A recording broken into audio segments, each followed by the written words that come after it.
Hey guys, Fernando here, sponsored player from Team Relinquished. So I did pretty good this weekend. I got first place at a league challenge, and I got second in Swiss at a case tourney. So I played a similar list to Tor that got first place at Europe International in Europe Internationals. It's Zoroark Golisopod. I made a couple of changes because some of the things that he did I did not agree with. So let's get right into it. So you play 3 GX, Zoroark GX, and 1 baby Zoroark. I think I might change this to 4.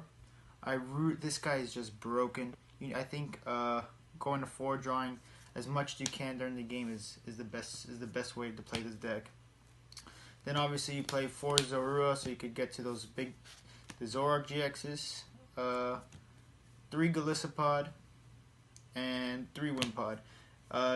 My explanation for this is Torto's playing 2, but sometimes I just really miss the Golisopod. Either I don't draw it or I just don't, I just need to see a Golisopod. So just play more so I could see it. So that's basically that.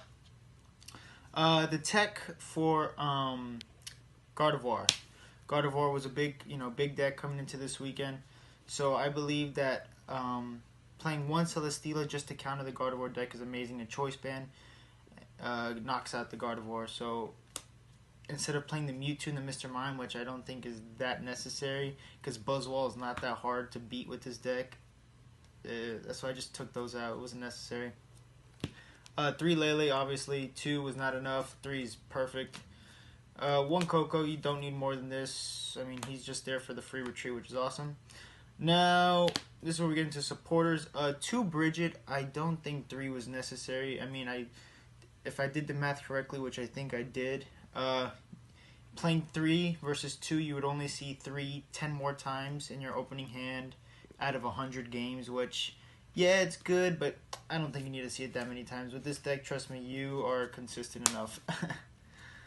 4N, obviously this is the best draw supporter there is. You mess with your opponent's hand if you're losing, but in most cases you're not losing.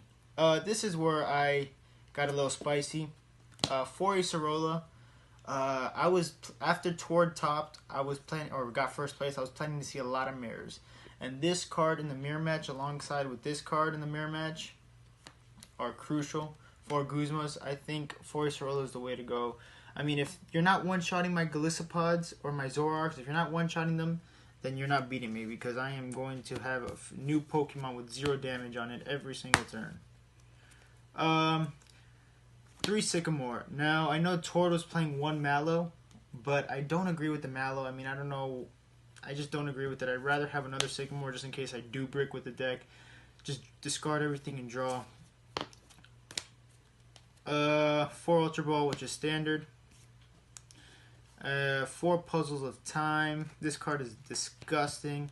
It's basically your Versus Seeker of the format. Without Versus Seeker, this card is insane. Also, it comes up a lot where you need an energy, you need a specific card, and looking at the top 3 cards actually helps a lot of the time. So, Puzzle Time, that was, Tord is an amazing deck builder. I mean, that's a great card. 2 Enhanced Hammers, 2 Field Blowers, 2 Choice Bands, 2 Float Stones. Now, Tord was playing 4 Field Blowers. I mean, I do not think 4 Field Blowers is necessary. So I cut them down to 2 Floatstone, because there was a bunch of times where I was like, man, if I could just Guzma, if I could just Acerola and have the Floatstone, I would have game. So that's exactly what I did. I just put 2 Floatstone just to have it, because I feel like 4 Field Blowers was just unnecessary. Maybe 3 is okay, but 4 was just unnecessary. Too much. Okay, so now we play 2, 2, and 4. So obviously 4 for the Zoroarks, and to allow you to get your Armor Press and Crossing Cut GX for your Golisopod. I played 2 Grass Energy and 2 Rainbow for the Celesteela, because Celesteela comes up a lot. And I also found out that, getting 10 HP off of your Golisopod is not that big of a deal. I mean, Gardevoir still needs to stack up their energy. Yeah, so going down to 200 is not a big deal. But Celesteela against the Gardevoir matchup is amazing. So that's why I played 2 of those, just to see it. So, yep, that is the deck list, 60 cards, obviously. I hope you guys enjoyed. Please check out Team Relinquished Facebook page. Best team in the world. Hey. Thanks for watching, guys. See you later.